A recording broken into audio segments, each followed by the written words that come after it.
Victory had never tasted so sweet. At this point in time, the main six just defeated Lord Tyrick and stood as heroes of Equestria. Now, becoming heroes of anything obviously is one of the coolest things, but being the heroes for the fifth or sixth time, I lost count, of an entire kingdom obviously has its perks. Ceremonies, respect, or in this case, an entire castle for a new princess. Twilight Sparkle, if you weren't already aware. However, due to the overall success of the main six, plus the fact that this would be the third time that year called for a mass celebration, Celestia decided to do something different. Most of Equestria already knew how great the main six were, so they didn't need any more recognition. Also, the parties and celebrations, although fun, were taking many workdays away from the already carefree and relatively easy work year. This time, the group planned to have a small dinner party for the main six in Twilight's new castle, with minimal outside invitation. So the date was set. Soon, the main six, Spike, Luna and Celestia, and participants Cadence, were getting ready for the dinner party. Shining Armor could not attend, since he would be busy guarding the now empty castle in Canterlot. Although it was a very pristine and very shiny, much to the dismay of Twilight's neighbors, castle, it was a very laid-back party. The main room had been set up with a few small tables for friends to sit at along, with some background music playing to lighten the mood. There was a nice buffet set up in the main room for everyone, which consisted of food brought by everyone, since Twilight was recently a librarian of average wealth and could not afford servants. Most of the party consisted of everyone going to get food every so often and quietly mingling between the ponies, despite the room being small enough for everyone to hear bits of others' conversation.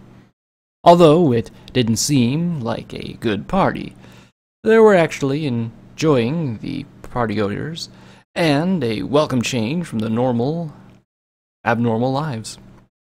For once, they could enjoy a quiet and peaceful evening for a change. Little did they know the real fun was just about to start. But, I'm going to stop interjecting my thoughts. It's throwing off the pacing.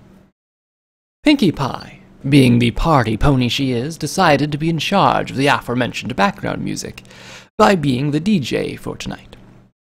Twilight, if she had the money, would have hired Vinyl Scratch, but Pinkie was the second best DJ around, and she worked for free. Wait, I'm not getting paid? I'm just going to ignore that. Anyways, as everyone began mingling about, it seemed as though tension began to slowly rise between the group. I'm not sure if I can fully encourage this, Tia, Luna said to her sister in a hushed tone. Relax, Luna. We are at a party, Celestia said, taking another bite of the cake that Pinkie brought. Yes, but I don't feel comfortable leaving the castle empty, Luna continued to whisper. Our enemies might see us in a weakened state and plan to attack, Luna worried. You are such a worrier, Celestia said with a slight chuckle. Shining Armor is more than capable of taking care of the castle while we are gone, she said, taking another bite of cake. Luna looked down nervously before speaking again. Yes, but nothing, Celestia said, cutting her sister off. Luna, for the last time, we are at a party with all of our friends, and I intend on having a good time, Celestia said, getting up to the table to put her plate away. I suggest you do the same. As Celestia left, Luna gave a quick glare at her sister before finding someone else to talk to. However, they were not the only two that seemed to be at odds. Sitting on the other side of the room sat Rainbow Dash and Rarity. Rainbow Dash, as she finished downing her third mug of apple family cider, let out a loud burp as she slammed her mug down the table. Phew! Man, every cider I drink just gets better and better. I hope to get another one down, Rainbow said, beginning to get up. Rainbow Dash, stop being so uncivilized. We're at a dinner party, and there's no excuse for your kind of behavior, Rarity said in pure disgust. Jeez, calm down, Rarity. I'm just having some fun. Rainbow laughed, giving Rarity a nudge on the shoulder. Besides, it's just a party with our friends. It's not like the Grand Galloping Gala or anything, she continued. Rarity sighed and rolled her eyes as she responded. Yes, but we are still in fact at a dinner party, and the princesses no less, so you need to be on your best behavior, she said with an irritated tone. You need to be on your best behavior, blah, blah, blah, Rainbow Dash said, imitating Rarity. Look, you're not the boss of me, so calm down, Rainbow said, getting up in Rarity's face. I'm gonna go get more cider, Rainbow Dash said as she grabbed her mug to refill and stormed off, leaving Rarity to grumble to herself. Meanwhile, sitting closest to Pinky's DJ setup sat Twilight and Princess Cadence. They had been talking for hours, telling stories about shining armor, discussing childhood memories, and all in all having an enjoyable time. They would talk for a few minutes, share a laugh, then get more food as the night went on. After dessert, Cadence and Twilight continued to talk as they drank glasses of water. Thanks again for hosting this wonderful party, Twilight, Cadence said, giving her sister-in-law a hug. I'm just glad everyone could make it, Twilight said, looking around at the partygoers. It wouldn't be the same without 'em. Well, you threw a top-notch party for them to attend, Cadence said, giving another compliment to Twilight. Thank you, Twilight said before silently staring out over the small crowd. Cadence, sensing this odd behavior, took a moment to try to figure out what Twilight was looking at. Twilight? She said softly. What's wrong? Twilight sat for another moment in silence. I'm not sure. I'm just uneasy about something. Uneasy about what? Cadence asked nervously. I guess I'm just not used to this time of peace. It's almost as if it's too good to be true, Twilight said before noticing Cadence's concern. Probably just too much sugar. I'm all right. Cadence stared at Twilight skeptically for a moment before getting up and getting some more water. Are you sure you're okay? Cadence asked. I'm fine, Twilight assured Cadence and left. Twilight then sighed and looked back to her friends. I hope. Just as everyone was deep in their conversations, Spike walked into the room holding a sealed scroll. He stopped by the cider barrel, grabbed one of the empty mugs left, filled the mug with cider, and walked to the front of the room by Pinkie Pie. He motioned for Pinkie to stop playing as he cleared his throats. Ladies and... he began before noticing his audience. Me, I guess. I just wanted to take a moment to recognize a few ponies before the night's up, he continued as the crowd sat down and looked towards him. First of all, thank you to Twilight for hosting tonight's party and for the princesses for attending, Spike stated as there was a quiet applause. Most of all, a round of applause to Ponyville's finest for defeating Tyrek and saving the day, Spike said, and there was cheering and loud applause. Spike then took a drink of his cider mug and continued. Now, on my way up here, I found this note with a label that said urgent. Read to party. So I figured I would read it out loud now. Spike unfurled the scroll and began to look it over before reading it to the group. As his eyes moved on the paper, they began to open wide. His claws began to shake and he began to sweat. Spike, what does it say? Twilight said in fear. It says one of us is a murderer, Spike stammered in fear. The group gasped all together and began to whisper quietly. It says that tonight the killer will strike and... Spike spat out as he collapsed to the floor. Spike! Twilight shouted as she rushed to his side.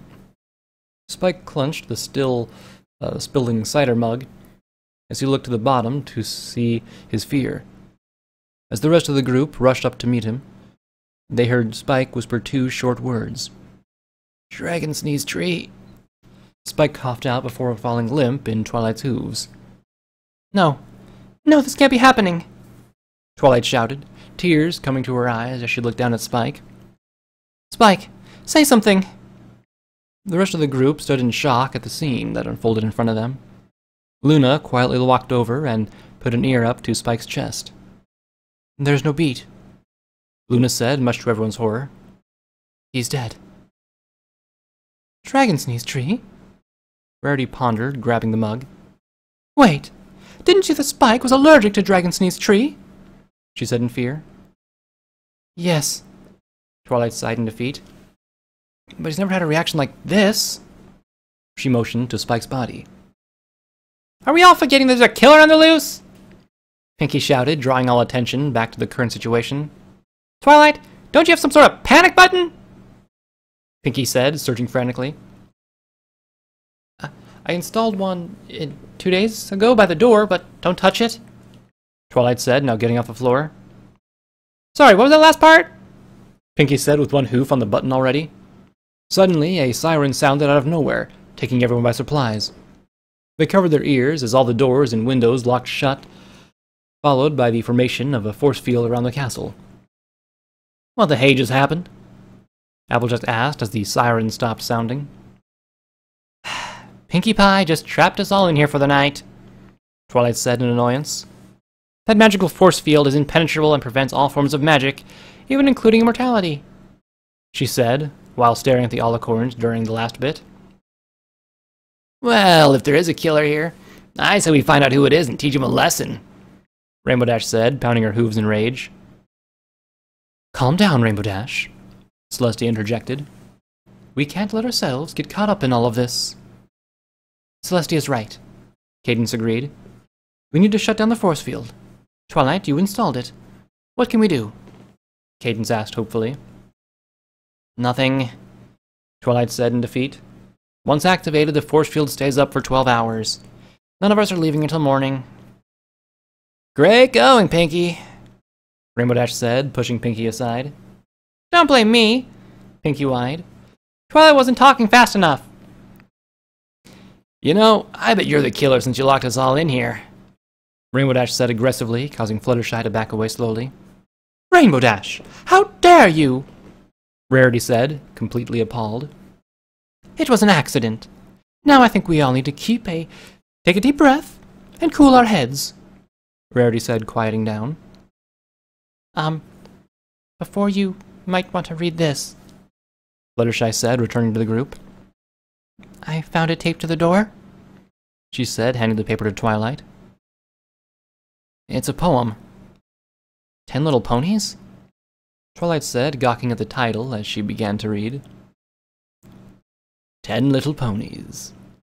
10 little ponies, all doing just fine. One started to panic, and then there was 9. 9 little ponies, now not doing so great. One died from a fright, and then there were 8. 8 little ponies, 2 gone to heaven.